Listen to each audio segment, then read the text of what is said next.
வாங்க, எப்படி இருக்கிறீங்க? நல்லா இருக்கிறீங்களா? இன்றைக்கி அஸ்வினி சீக்ரெட் சமையலில் சூப்பரான டிஷ்ஷுங்க. சிம்பிளானது, சீக்கிரம் பண்ணலாம். பாருங்கள், பாஸ்தா. நம்ம பாஸ்தாவில் சிப்ஸு போட போகிறோம்.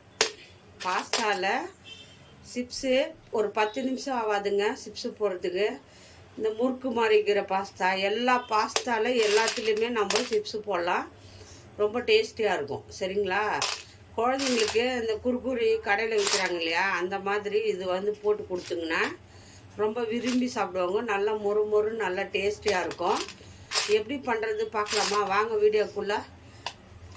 பாருங்கள், ஒரு பாத்திரம் ஃபுல்லாக தண்ணி வச்சுக்கோங்க. தண்ணி ஸ்டவ் பற்ற வச்சு தண்ணி வச்சுருங்க. தண்ணி நல்லா சூடேறணும். அந்த எவ்வளோ பாஸ்தா போடுறீங்களோ அதுக்கு தகுந்த மாதிரி சால்ட்டு போட்டுக்கோங்க.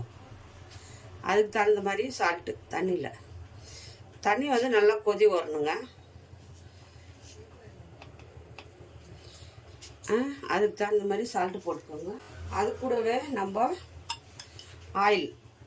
ஆயில் போட்டிங்கன்னா பாஸ்தா ஒன்றோட ஒன்றும் ஒட்டாது. அதனால் ஒரு 2 ஸ்பூனு ஆயில் ஊற்றிக்கோங்க.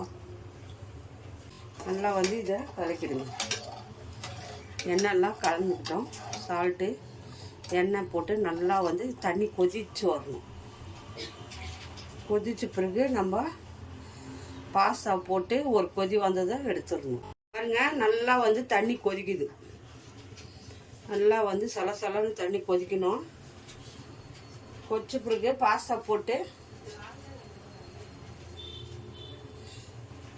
போட்டு ஒரே ஒரு கொதி தாங்க வரணும். ரொம்ப நேரம் விடக்கூடாது, ரொம்ப வேகக்கூடாது அது. சரிங்களா? இப்போ தண்ணி கொதிக்குது பாருங்க. இப்போ நம்ம பாஸ்தாவை இதில் போட்டுருங்க.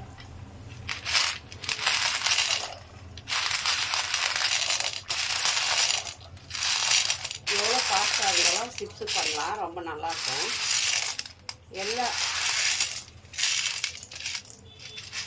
எந்த வித பாஸ்தாவாக இருந்தாலும் நம்ம இதை நல்லா கலக்கி விடுங்க.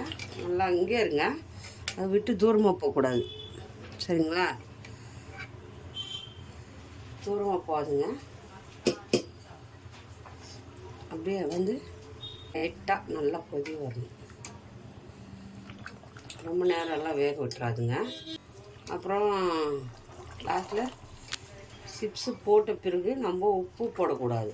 ஏன்னா உப்பு இதில் போடுறது ஃபஸ்ட்டு போடுறோம் இல்லையா தண்ணியில், அது உப்பே போதுமாயிடுச்சு. ஒரு 10 நிமிஷம் ஆகாது, தண்ணி கொச்சா போதும். பாஸ்தா போட்டு எடுத்துகிட்டு அப்படியே சிப்ஸ் போட்டுடலாம். ஆனால் இது நம்ம எடுத்துகிட்டு ஒரு 10 நிமிஷம் ஆற வைக்கணும். அப்போ தான் ஆறினா தான் அது நல்லாயிருக்கும். இந்த ரவுண்டாக முறுக்கு மாதிரி வரும். அந்த பாஸ்தாலையும் பண்ணலாம். நம்ம கடையில் எல்லாம் டிசைனாக பாஸ்தா விற்கிறாங்க இல்லையா, எந்த பாஸ்தா இருந்தாலும் சரி, அதில் நம்ம இந்த மாதிரி ஸ்நாக்ஸ் பண்ணி சிப்ஸ் மாதிரி பண்ணிவிட்டு ஒரு டப்பால் போட்டு வச்சா ஒரு வாரம் வரைக்கும் சாப்பிட்லாம். கெட்டு போகாது, நல்லாயிருக்கும் சாப்பிட்றதுக்கு கூட. பாருங்கள், நல்லா மிக்ஸ் பண்ணே இருங்க. அது வரும், கொதிச்சு வரும். மேலே நுரை கப்பி வரும். அது இப்போ ஒரு 5 நிமிஷம் போட்டுட்டு 5 நிமிஷம் விடுங்க. ரொம்ப நேரம் வேகக்கூடாது. இதுக்கு முன்னாடி பண்ணியிருக்குதுங்களா பாருங்கள். இது எவ்வளோ சிம்பிளாக இருக்குது பாருங்கள். வேக வச்சு எடுக்கிறது தான் ஒரு கரெக்டான இது வரும். நீங்கள் அப்படியே விட்டுட்டுங்க, குழப்பம்னு ஆகிடும். சரிங்களா? அதனால் அப்படியே அங்கேயே நின்று நல்லா மிக்ஸ் பண்ணி விடுங்க. லைட்டாக பாருங்கள். இப்போ பாருங்கள், நல்லா ஒரு 5 நிமிஷம் விட்டுங்க இல்லையா, நல்லா தண்ணியை கொதிக்க வச்சு 5 நிமிஷம் அப்படியே விட்டுருங்க. கொதிக்கிற தண்ணியில் போட்டு இந்த மாதிரி எல்லாம் நுரெல்லாம் வந்துடும். இப்போ நம்ம இதை எடுத்துக்கலாம். சரிங்களா? எடுத்து ஒரு பாத்திரத்தில் போட்டு தண்ணி இல்லாத நல்லா ஆற வைக்கணும். ஒரு பாத்திரம் எடுத்துக்கோங்க, அகலமான பாத்திரம், அதெல்லாம் எடுத்துக்கோங்க. தண்ணி இல்லாமல், ரொம்ப வேகக்கூடாது. ஒரு பாத்திரத்தில் நல்லா போட்டு கொஞ்ச நேரம் ஆற வச்சிருங்க. அகலமான பாத்திரம். ஒரு பாத்திரத்தில் பாஸ்தாவை நல்லா ஆற வச்சுருங்க. இந்த மாதிரி வெந்துடுச்சா இது ஆற வச்சுட்டு அரிசி மாவு ஒரு கப் எடுத்துக்கோங்க. எவ்வளோ வேணுமோ அவ்வளோ போட்டுக்கோங்க. அரிசி மாவு போட்டு நல்லா இதில் மிக்ஸ் பண்ணிவிடுங்க. தண்ணியெல்லாம் போடக்கூடாது, இதில் ஈரப்பதம் இருக்கும். அதெல்லாம் மிக்ஸ் பண்ணிவிடுங்க. சரிங்களா? நல்லா வந்து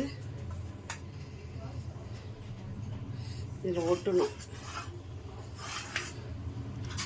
நான் ஒரு கப்பு மாவு எடுத்துருக்கிறேன். பத்தலைன்னா இது கலக்கிட்டு இன்னும் கொஞ்சம் போட்டுக்கலாம். இதில் ஒட்டுற மாதிரி போடுங்க. சரிங்களா? பாருங்கள், ஒரு கடாயில் வந்து நல்லா எண்ணெய் சூடு பண்ணிக்கோங்க. ரொம்ப சூடாகக்கூடாது, மீடியமாக இருக்கணும். நம்ம எப்போவுமே எதனா சுடுற மாதிரி லைட்டாக சூடாக இருக்கணும். இங்கே பாருங்கள், இந்த மாதிரி நல்ல மாவு அரிசி மாவு போட்டு நல்லா நீங்கள் கலந்துக்கணும். பாஸ்தாவில் கலந்துட்டு அப்படியே போட்டுக்கலாம். சரிங்களா? மாவு கலந்துட்டு அப்படியே எடுத்து போட்டுக்கணும்.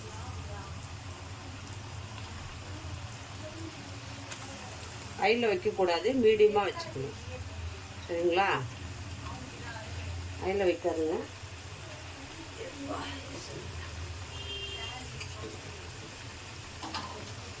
சிம் பண்ணிவிடுங்க. மெதுவாக வேகும். அது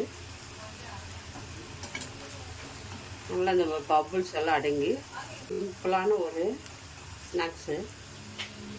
கடையில் போய் குறுக்குறி வாங்கி சாப்பிட்றது வந்து இது வாங்கி வீட்டிலே செஞ்சு கொடுங்க. பசங்க ரொம்ப விரும்பி சாப்பிடுவாங்க. நல்லா கலர் வரும். கலர் வந்த பிறகு நம்ம பாருங்கள், நல்லா கலர் வருது. துணி கலர் வந்துச்சு. நம்ம வந்து அதை எடுத்து ஒரு இதில் போட்டுக்கோங்க. இந்த மாதிரி ஆகணும். இந்த மாதிரி ஆகணும் பிறகு நம்ம எடுத்துக்கணும். சரிங்களா? பாருங்கள், எவ்வளோ சவுண்டு வருது. இந்த மாதிரி ஆகணும் பிறகு எடுத்துக்கணும். எண்ணெய் இல்லாமல் எடுத்து ஒரு தட்டில் போட்டுக்கணும். பயங்கரமாக சவுண்டு வருது.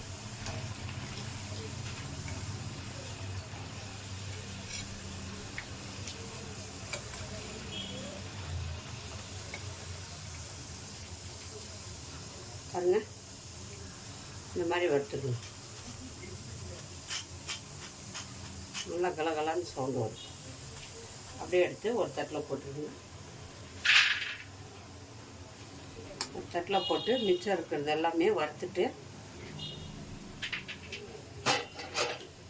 மிச்சம் இருக்கிற மாவையும் போட்டுக்கோங்க. பாருங்கள், இந்த மாதிரி நல்லா வறுத்துருங்க. பாருங்கள், கலகலான்னு சவுண்ட் வருது. பாருங்கள், உப்பு இதிலே இருக்குது. இப்போ காரம் வேணுன்னா நீங்கள் காரம் மிக்ஸ் பண்ணிக்கலாம். நான் வந்து காரத்துக்காக சூடாக இருக்கும்போது நீங்கள் காரம் வேணுமா தான் கொஞ்சம் வெறும் மிளகாத்தூள் வந்து காரத்துக்கு கொஞ்சம் மிக்ஸ் பண்ணுறேங்க. காரம் வேணான்னா அப்படியே கூட சாப்பிட்லாம், நல்லா டேஸ்டியாக இருக்கும். குழந்தைங்க சாப்பிட்றதுக்கு காரம் வேண்டான்னா அப்படியே விட்டுருங்க, இல்லைன்னா மிக்ஸ் பண்ணிக்கோங்க. நல்லா சவுண்டு வருதுங்களா? சரிங்களா? சூப்பராக இருக்குது பாருங்கள். பாஸ்தா ஒரு சிப்ஸ் ஆயிடுச்சு. குறுக்குறி எல்லாம் கடையில் போயிட்டு வாங்கி சாப்பிடாதுங்க. சரிங்களா? பாருங்க, குறுக்குறி எல்லாம் கடையில் வாங்கி சாப்பிடாதுங்க. சூப்பராக ஒரு பாஸ்தா, நிறைய டிசைனில் பாஸ்தா விற்கிறாங்க. வாங்கிட்டு வந்து போட்டிங்கன்னா சிப்ஸ் ரெடி ஆகிடும். இந்த மாதிரி பண்ணிவிட்டு ஒரு 2-3 ஒரு பாக்ஸில் போட்டு வச்சுருங்க டைட்டாக. ஒரு வாரம் ஆனாலும் கூட நல்லாயிருக்கும். எவ்வளோ சாப்பிட்டா மொறுன்னு இருக்குது பாருங்கள். காரம் எவ்வளோ வேணுமோ அவ்வளோ நீங்கள் போட்டுக்கலாம். காரம் வேண்டாத அப்படியே கூட சாப்பிட்லாம், ரொம்ப நல்லாயிருக்கும். பாருங்கள், இந்த பாஸ்தா 10 நிமிஷத்தில் பண்ணிடலாம். ரொம்ப நல்லாயிருக்கு பாருங்கள். சூப்பரான பாஸ்தா சிப்ஸு இந்த மாதிரி சிம்பிளாக வீட்டில் செஞ்சு கொடுங்க. குழந்தைங்க நல்லா விரும்பி சாப்பிடுவாங்க. யார் யாருக்கு இந்த பாஸ்தா சிப்ஸு பிடிச்சிருக்கா லைக் பண்ணுங்கள், ஷேர் பண்ணுங்கள், கமெண்ட் பண்ணுங்கள். மறக்காத அஸ்வினி சீக்ரெட் சமையலை சர்ப்ரைஸ் பண்ணுங்கள். சரிங்களா? சிம்பிளான இன்னொரு டிஷ்ஷில் நம்ம பார்ப்போம். தேங்க்யூ.